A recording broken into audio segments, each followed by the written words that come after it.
Welcome to the Personal Pension Radio Podcast, where it's all about helping you complete your financial journey to retirement. Discover time-tested strategies and get unconventional insights into wealth building and retirement that actually work. Break away from the herd and go for the retirement you dream of. And now, here's your host, the income engineer, Kraig Strom. All right, back on Personal Pension Radio. So excited every time I get a chance to do this. Thank you so much for downloads, listening, wherever you are in the world. If you're sitting in a bathtub, if you're riding a Peloton bike, if you're out walking in the park, thank you so much for joining me. I really appreciate it. I appreciate all the feedback and the emails and questions and so forth. I am the income engineer. That's right. I'm broadcasting from the Personal Pension Radio Workshop here in Southern California. That is right. I am in my wood shop that doubles as my podcast studio. Sounds so fancy. Funny story that I remembered as I was thinking about the intro today, that a few years back, I had done a Personal Pension Radio intro that said, broadcasting live from the Personal Pension Radio Tower here in Southern California. Well, I said something like the radio tower, and then I, went a little crazy the next time I said the 90th floor of the Personal Pension Radio Tower.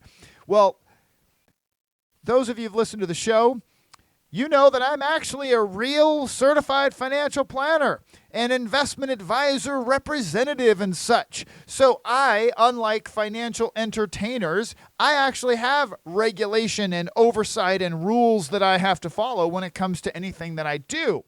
Well, the folks who review my podcast actually said I could not say that I was broadcasting from the 90th floor of the Personal Pension Radio Tower because that sounded like a very big exaggeration and could be misconstrued as being bigger than you really are. Folks, where I live, there is no 90-story building.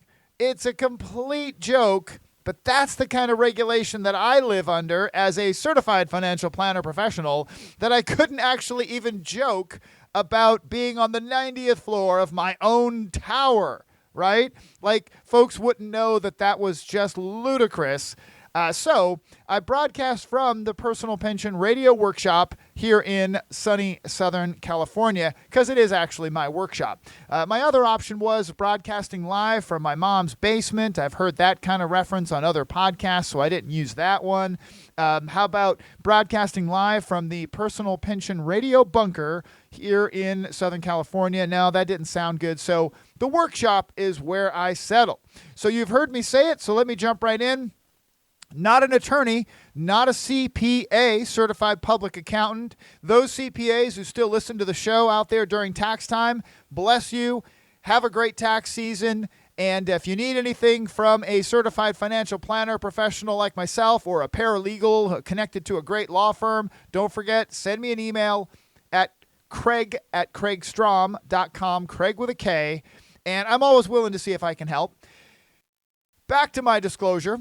Not an attorney, not a CPA, but I am a certified financial planner. And as cool as this awesome discount microphone that I got on Amazon makes me sound, please don't act on things that you hear on my show as if you're getting advice for your specific situation, because you are not.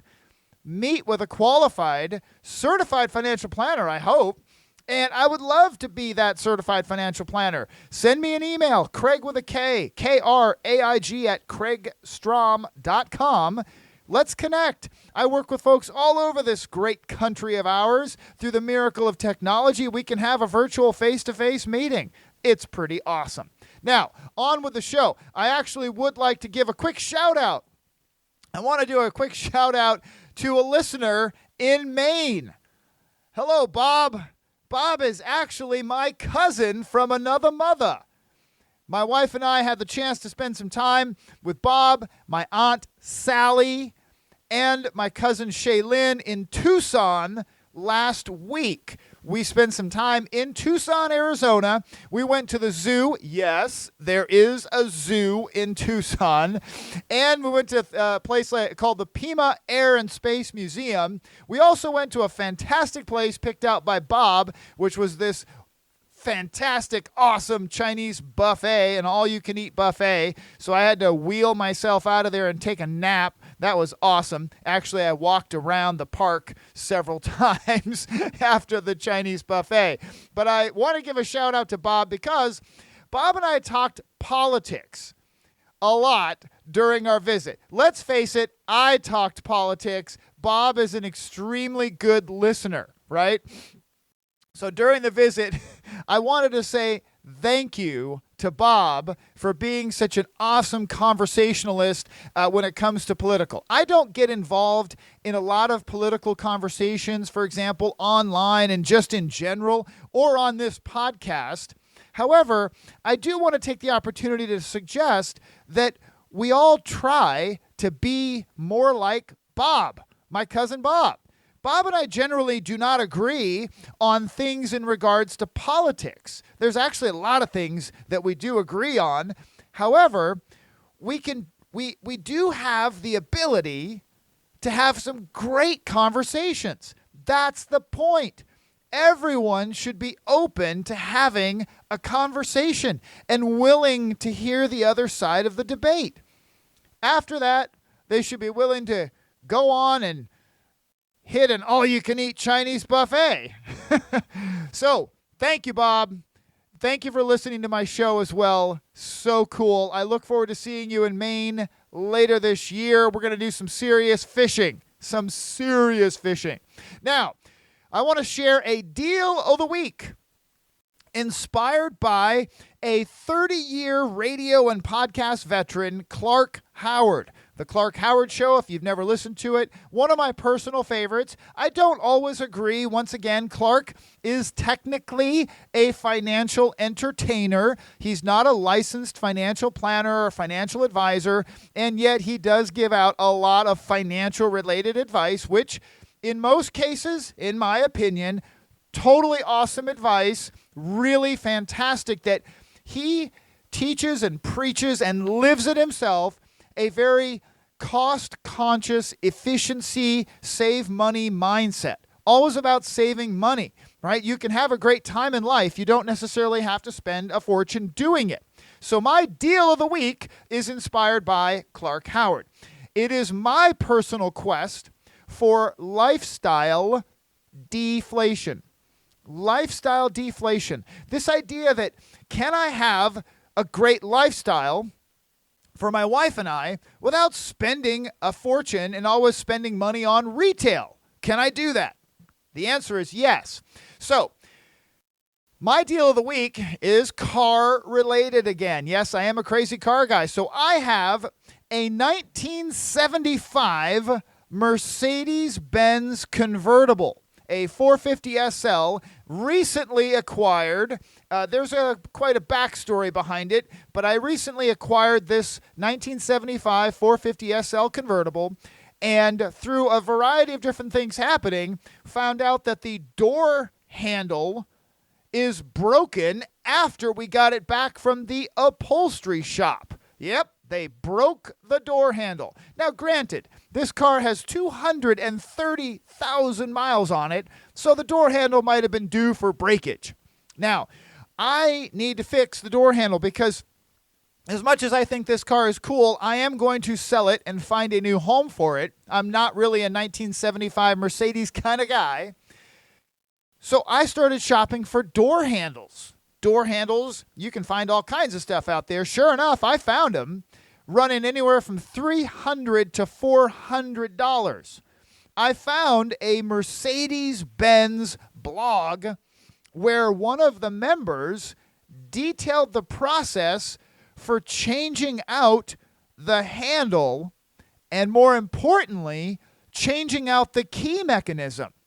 Because when I had shopped for them, as I initially got into it, I found immediate options. I found options for $300 and pay us another $50 and we'll swap out the key for you. Okay, $350 for the handle on an old 1975 Mercedes. I just couldn't do it. So I did a little more research. Just a few more clicks on the Google machine, and I found a Mercedes-Benz forum. a message board forum style website.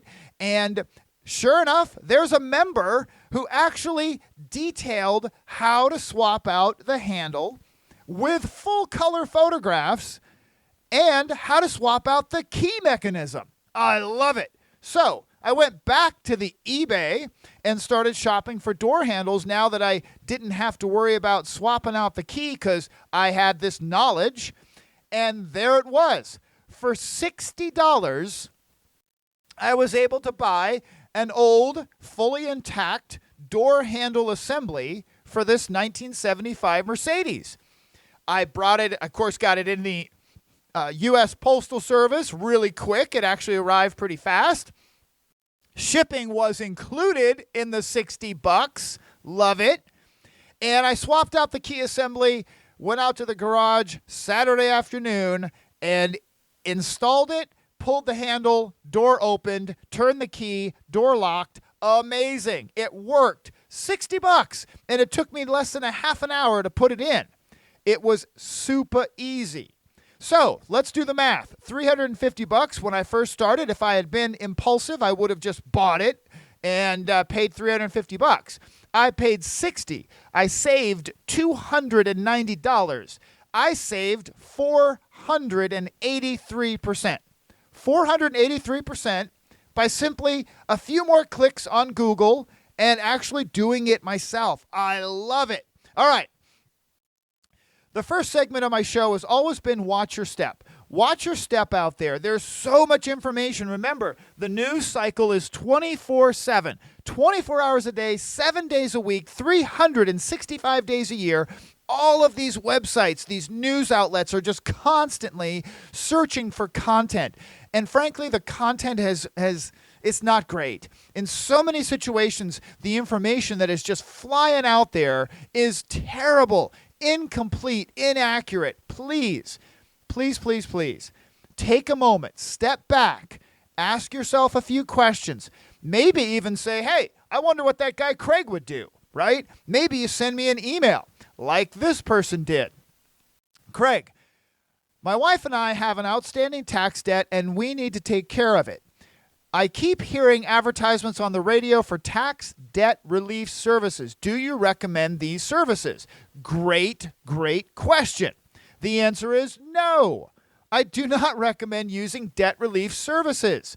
I suggest that you consult the experts when it comes to managing tax problems. Who might be the experts with that? That's right. Certified public accountants and enrolled agents, tax advisors. Actually consult a professional tax advisor. The best person to represent you in regards to tax matters is someone who has built a career around working in the tax arena. Certified public accountants and enrolled agents. Think about this. And I hear these ads all the time, and I'm sure you do as well. Think about all these debt relief services, and we'll settle your tax debt for pennies on the dollar, da da da da da. Of course, right. Think about all the radio advertisements you hear. In Southern California, I hear it literally every single day, maybe 2 or 3 times a day if I'm listening to on a long drive. In Southern California, do you know how much those ad spots cost?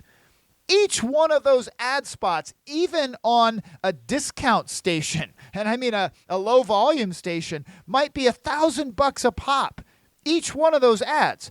On the big talkers, the big cities, LA, Chicago, New York, Boston, all these big cities, those ad spots might cost $10,000 a whack. How in the world do they pay for that? Of course, those debt relief services are paid by you, the consumer. They ultimately end up doing the job that a tax preparer, an enrolled agent, could actually help you with. Before you go for a debt relief or tax debt relief service, I would encourage you to consult a certified public accountant or an enrolled agent who has a specialty in that arena.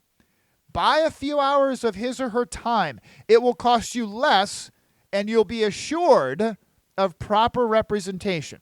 Great question. Keep them coming. Kraig with a K at kraigstrom.com. If you have a question that you'd like me to answer, I'll either email you back with the answer or I'll even email you back and put it on the podcast. Now, another question came in. This is the segment that I cover listener questions, my personal observations, just in general areas that come through that I think are really important to share. Last time on episode 223, I covered this question about buying a Tesla.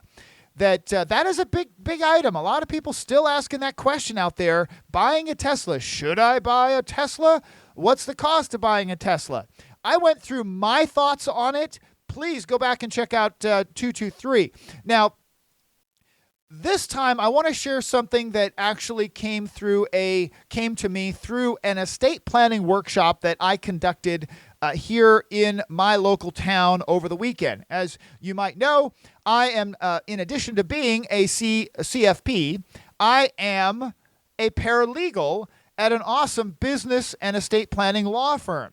So as a paralegal for the firm, I can represent the firm doing workshops for estate planning so that our attorneys can help to draft trusts and wills and powers of attorney and all that. And during the workshop, somebody raised their hand and asked a question. They said, why would we need a living trust if we plan to put our kids on our bank accounts and the title to our house? Well, after I got up off the floor, right, because that just, no. Hear the question again. Why would we need a living trust and an estate plan if we just simply put our kids on our bank accounts and the title to our house? Don't do that. Oh my heck.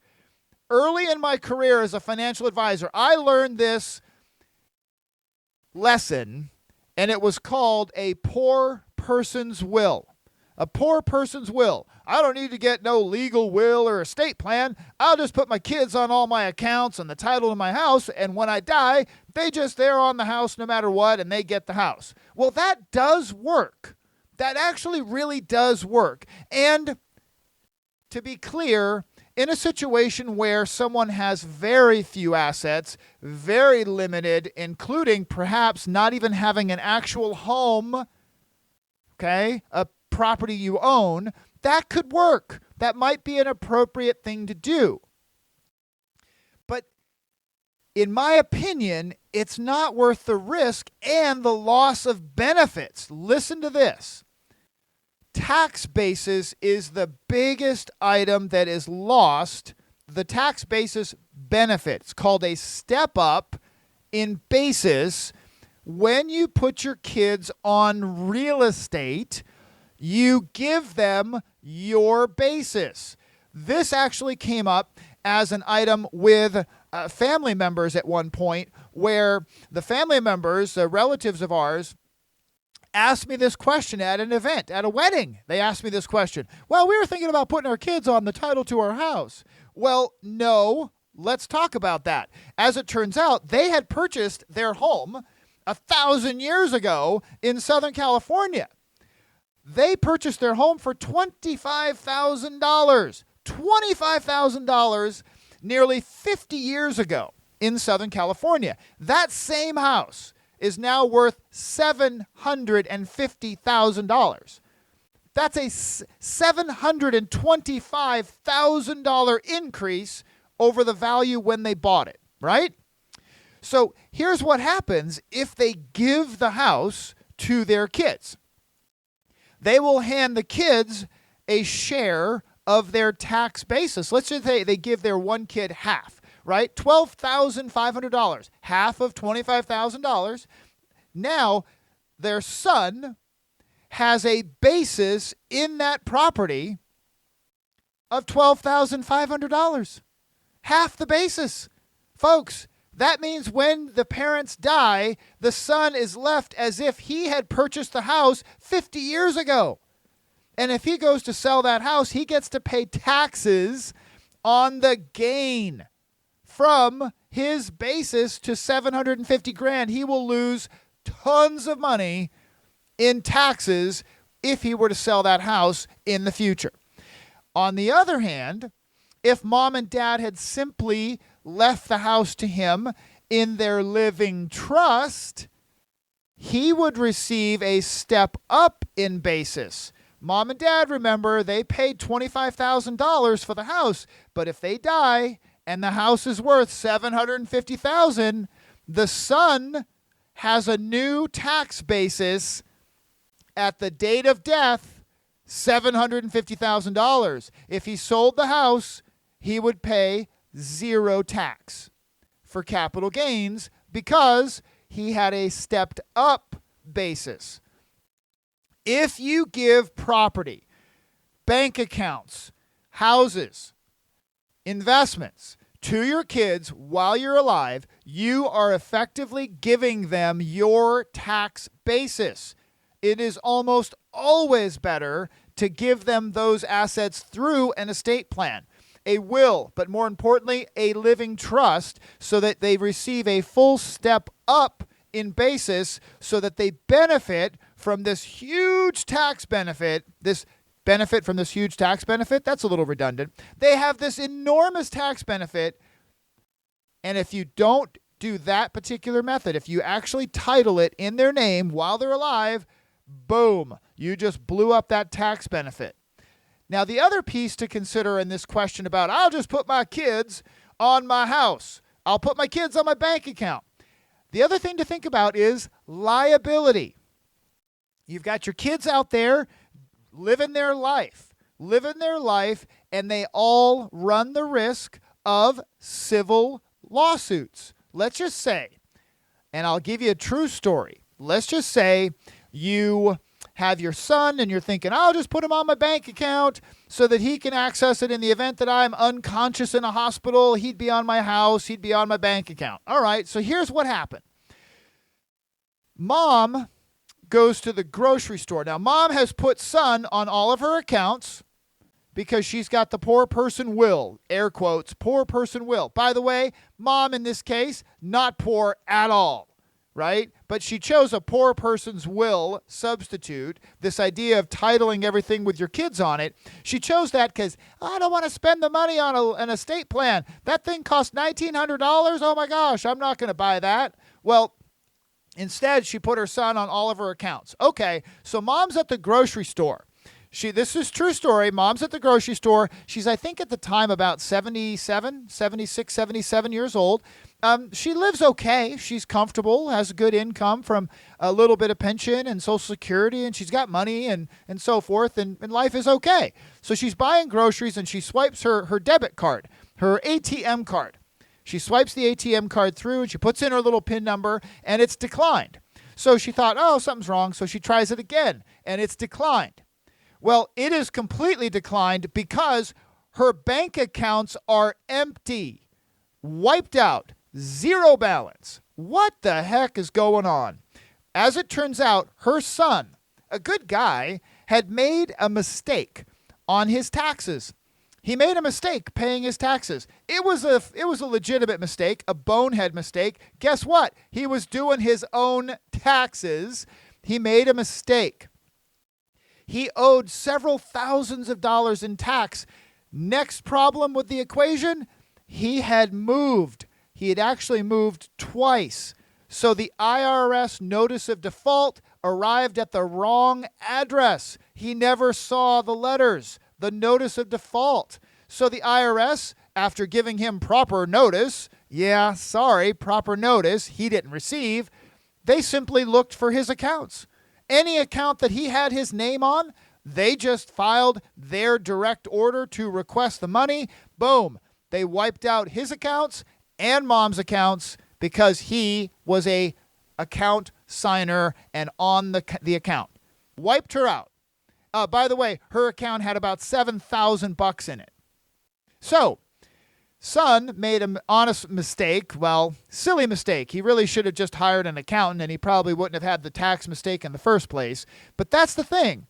Your children, or the person you put on your bank account, the person that you put onto the title of your house, their personal liabilities now become your liabilities, right? So what if I had my daughter on my checking account, and she runs into a bus full of nuns in Flagstaff while she's at school. Well, guess what?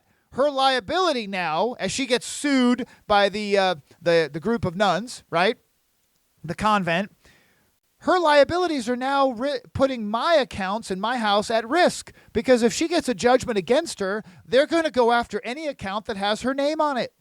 Folks, the answer to the question about putting your kids on your estate, on your accounts, your house, on assets, things like that, please don't do that. Just get a good estate plan. A good estate plan with living trust, wills, powers of attorney, and all of that. You preserve your pass-through tax benefits. You also protect from any outside liability coming into your estate, right? Get a quality estate plan. It costs less than, in many cases, 1 week of vacation, right? And it could save you tens of thousands of dollars. It actually could save you tens of thousands of dollars for your family as well in the future. So I'll finish with this. This idea on estate plans. Please, don't forget, I love to help people actually get their estate plan done. I have made specific arrangements with my law firm to be able to do an estate plan at a deeply discounted rate for my listeners. So if you've thought about it for years, thought, maybe we should get that done, now's your opportunity. Send me an email, Kraig with a K, at kraigstrom.com, and let's talk about it. Now, continuing that theme, I want to add my 2 cents to the question that I received at my workshop this weekend. It was in regards to beneficiaries and estates, essentially. I want to continue this theme on beneficiary mistakes to avoid. Beneficiary mistakes to avoid. We just talked about a big one. Don't put your kids on the title to your house. You blow up this massive tax benefit for your beneficiaries. You think you're doing them a favor. You're really basically destroying this awesome tax benefit.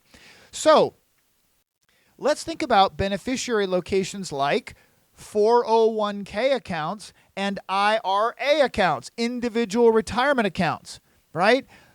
Be sure to list an individual human being beneficiary on your account and not your estate or living trust. Sometimes it makes sense to have your estate or living trust listed as the beneficiary on your IRA or 401k. But in most situations, it is much more advantageous to list a living, breathing human being as the beneficiary. So let's say that you have 4 children or 4 individuals. Doesn't have to be your individual kids, but let's say 4 children, and you list each of them individually as your beneficiaries on your IRA. When you die, each of those 4 children can decide how to take their share of your IRA. Now, 3 of them might want to just cash it out. So be it. One of them might want to stretch out the withdrawals over a 10-year period. They can do that if they are named individually. If you name your trust as a beneficiary and the kids are beneficiaries of the trust, well, those kids don't individually have choices anymore. Those kids all basically have to take the same distribution option as the oldest child. And it usually ends up being a lump sum. And a lump sum equals a big tax bill for some, right? Individually named beneficiaries is almost always the best way to go when it comes to IRAs, 401ks, Roth IRAs, life insurance, annuities, all of those things. Individually named beneficiaries, generally the best way to go. That's going to wrap it up for today. Please keep in mind, my offer still stands. If you have been hemming and hawing and wishy-washy about getting your trust and your estate plan done or updated, please remember, I haven't shared this in a while, 4 frogs on a log. 4 frogs on a log. 3 of them decide to jump. There are 4 frogs on the log and 3 of them decide to jump. How many frogs are left on the log? All 4 of them, because 3 of them only decided to jump. They didn't actually take action. They didn't jump off the log. That's right, folks. I have a ceramic frog little ceramic frog thing with 4 frogs on a log sitting in my office as a reminder. Please, I want to encourage you. Take action. Jump off the log, for crying out loud. Get your estate plan done. Update your life insurance. Make sure that your beneficiaries are right. I want to help. My email address, as always, Kraig with a K, Kraig, at Kraig Strom, Strom. Please, Kraig at kraigstrom.com. Send me an email. Get off that log. I'm here to help. Talk to you soon. Thank you for listening to the Personal Pension Radio podcast. If you missed anything during the show, that's okay. We took the notes for you.